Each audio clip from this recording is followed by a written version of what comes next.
আপনারা অনেকেই জানতে চেয়েছিলেন যে এই যে ভুট্টায় যেভাবে আপনার কেলের মাঝখান দিয়ে আমরা মাটি তুলে দেই এইটা আসলে কতটুকু জরুরি, আসলে এইটা দিলে কতটুকু উপকার হবে আর না দিলে কতটুকু ক্ষতি হবে, এটা যারা নতুন চাষি রয়েছেন তারা জানতে চেয়েছেন।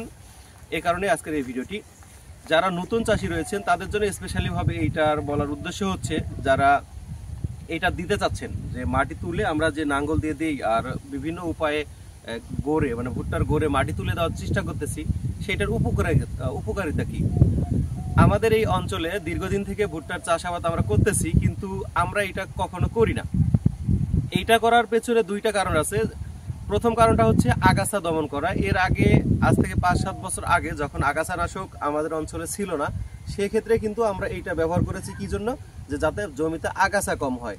কিন্তু এখন যেহেতু বাজারে একদম মানসম্মত এবং ভালো মানের আগাছানাশক পাওয়া যায়, সেক্ষেত্রে আমরা এটা তুলে দেওয়ার কোনো দরকার মনে করি না। আমরা যদি এটা আগাছানাশক প্রয়োগ করি এই ক্ষেত্রে, তাহলে আপনার যে ভয়টা যে আগাছানাশকের কারণে আমরা মাটি তুলে দিচ্ছি বা মাটি খুঁড়ে দিচ্ছি বা চাষ করে দিচ্ছি, সেটা কিন্তু আর প্রয়োজন হচ্ছে না।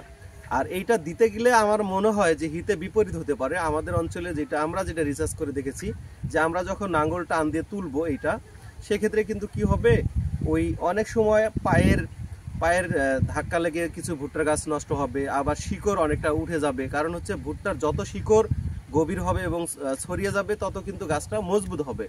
সেক্ষেত্রে আপনারা অনেকেই জানতে চেয়েছেন যে আমরা আরেকটা বিষয়, সেটা হচ্ছে যে এইটা করতে কিন্তু লেবার খরচও পর্যাপ্ত রয়েছে। আর আগাছার ভয়ে যেটা করতে চাচ্ছেন, আগাছাও কিন্তু সম্পূর্ণ শেষ হবে না। আপনারা যেটা করবেন, যদি মনে করেন যে আমরা এটা দিলে হয়তো বা আগাছা থাকবে না, তা না, কিন্তু আপনার ভুট্টার গাছের গোড়ায় যে আগাছাগুলো সেগুলো কিন্তু থেকেই যাবে। আর এইটা দমন করতে গেলে আপনার একমাত্র আগাছানাশক প্রয়োগ করতে হবে। এ কারণেই আপনারা যারা নতুন চাষি রয়েছেন বা এর আগে যারা করে আসতেছেন, আমার মনে হয় না এটা দিয়ে আপনারা খুব উপকৃত হবেন। তবে কিছু জমির ক্ষেত্রে, যে জমিগুলা একদম একদম ভিজালো মানে অপর্যাপ্ত রসালো, মানে দেখা যাচ্ছে যে আপনার রসের কারণে ভুট্টাগুলা বাড়তেছে না, আপনার মাটি ফেটে দিলে হয়তো একটু মাটিটার উর্বরতা বাড়বে, সেক্ষেত্রে আপনি এটা করতে পারেন। কিন্তু সদাচর সব জমিতে এটা করার কোনো প্রয়োজন নেই।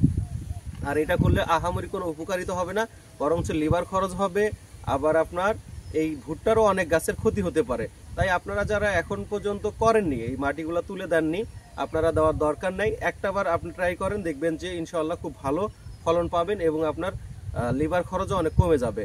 যেহেতু আমরা এই ভুট্টা চাষটা করতেছি আমাদের খরচ কমানোর জন্য, মানে আয় করার জন্য, যদি আয়ের চেয়ে আমরা ব্যয় করে ফেলি বেশি, তাহলে কিন্তু আমাদের এটা ক্ষতিগ্রস্ত হবো আমরা। তাই আমাদের হিসাব করতে হবে যে আমরা 10 টাকা ইনভেস্ট করব, সেইখান থেকে যেন 20 টাকা আসে। আমরা যদি এই জমিটাকে গোছালো করতে গিয়ে যদি আমরা 30 টাকা খরচ করে দেই, তাহলে কিন্তু আমাদের কি লাভবান হব না। যেহেতু আমাদের জানাশোনা আছে যে এইটা মাটি তুলে না দিলেও ভালো মানের ভুট্টা আসে, সেক্ষেত্রে আমরা কেন এটা করতে যাব। ধন্যবাদ সবাইকে। আসসালামু আলাইকুম।